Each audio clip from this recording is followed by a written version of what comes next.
Versor e vetor unitário são sinônimos, eles servem para apontar, para direcionar os vetores, beleza? Muito bem, então vamos aí. O que acontece? Tá aqui, ó. Encontre os componentes da soma R, aqui tá o R, é o vetor soma, dos vetores de deslocamento A e B, cujos componentes das três direções perpendiculares são A em X é 2, A em Y é 1, A em Z é 3. E B em X é 1, B em Y é 4 e B em Z é 2. Então, encontre a magnitude do vetor R. O R, então, é a soma, certo? Soma dos vetores de deslocamento, A e B. Então, como é que a gente faz? É vetor soma. Versores são a representação direcional do eixo X, Y e Z. Olha só, o versor I, ele aponta para o eixo X, o versor J aponta para o eixo Y e o versor K aponta para o eixo Z. É isso. Ou seja, aí você tem a direção 3D. Olha só como muda. Se você está olhando ali, ó, a gente está dizendo que os componentes perpendiculares, eles estão dizendo que o AX é igual a 2. Mas 2 é 2 só. 2 eu não sei mais nada de 2. Agora, se você põe que é 2 versor I, eu sei que ele é um vetor que está apontando para o eixo X. E está apontando para o eixo X 2 unidades. Beleza? Veja, eu vou usar os mesmos termos, ou vetor unitário ou versor, tá?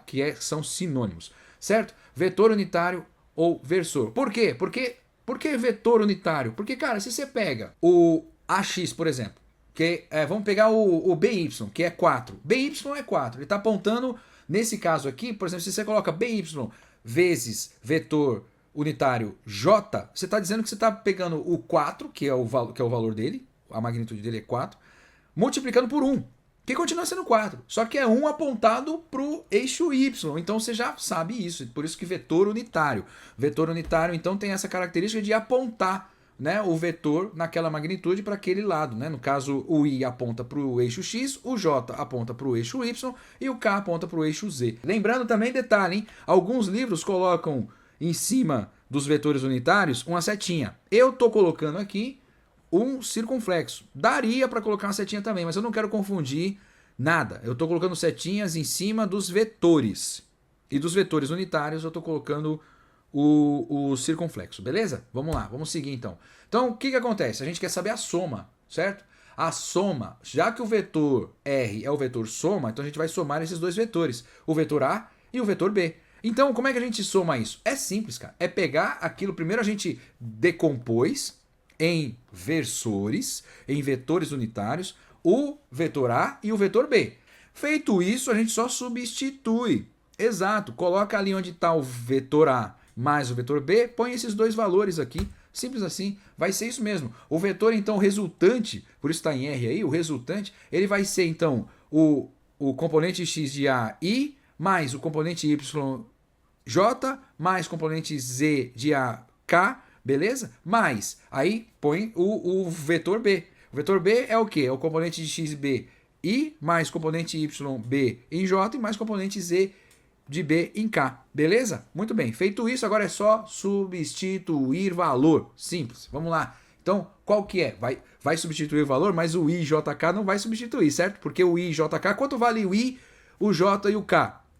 1, certo? Porque são vetores unitários, então sempre vai ser 1, beleza? Então não tem por que substituir, a gente vai usar ele para direcionar nosso vetor, beleza? Vamos lá.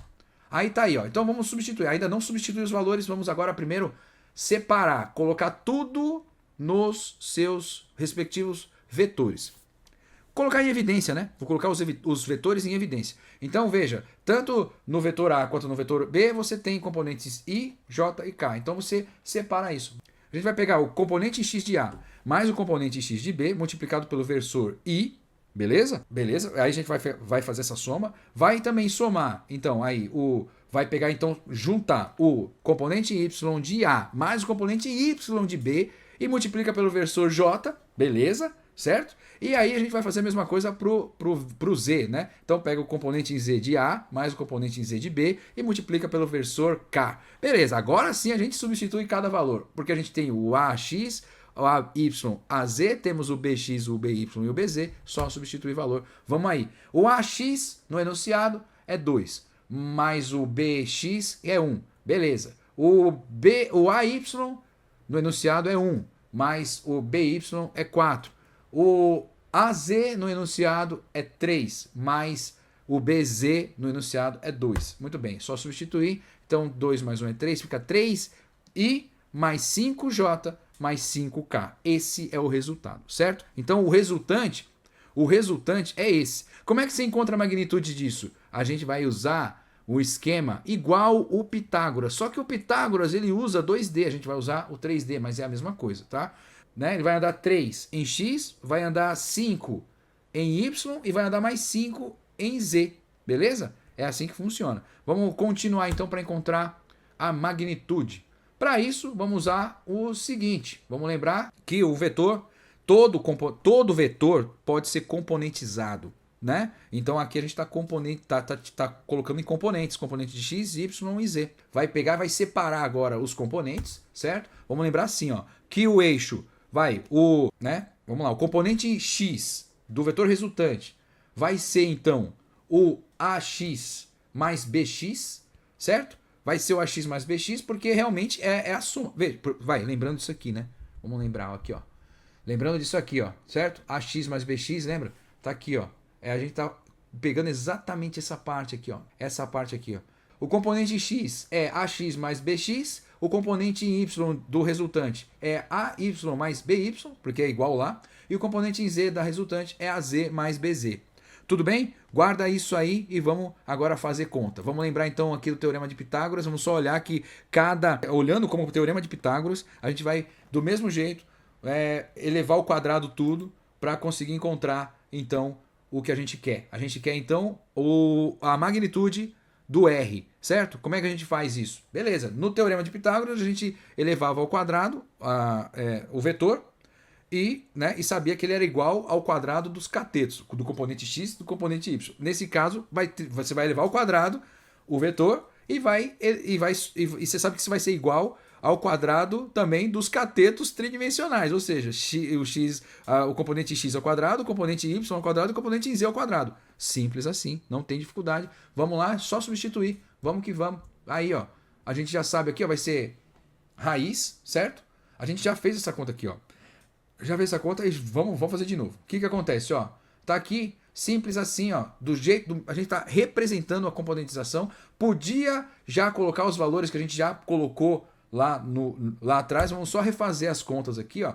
Então, ó, tá aí, o AX é 2, o BX é 1, o AY é 1, o BY é 4, o AZ é 3 e o BZ é 2. Tá aí no enunciado e também tá lá na outra parte, que se você estiver fazendo no caderno, já tá lá anotado, você pode já colocar aqui direto, vai chegar na mesma conta. Tá aí, ó, né? Lembra que a gente tinha dito que o componente era 3i mais 5j mais 5k, você pode já colocar direto isso. Você pode chegar aqui, né? Nem precisa fazer tudo isso aqui. Você já pode fazer já direto aqui, né? Já fazer isso aqui de cara, né? O R, né? O resultante vai ser então a raiz dos eixos lá, como a gente já viu, beleza? Muito bem. Aí então vai dar então 3 elevado ao quadrado é 9, 5 elevado ao quadrado é 25, então dá 25 dá 59, beleza? Raiz de 59, raiz, daí ó, 7,68, 7,68, maravilha, 7,68, calculadorinha ajudando, e tamo aí, termina aqui, então ele diz que a magnitude é de 7,68.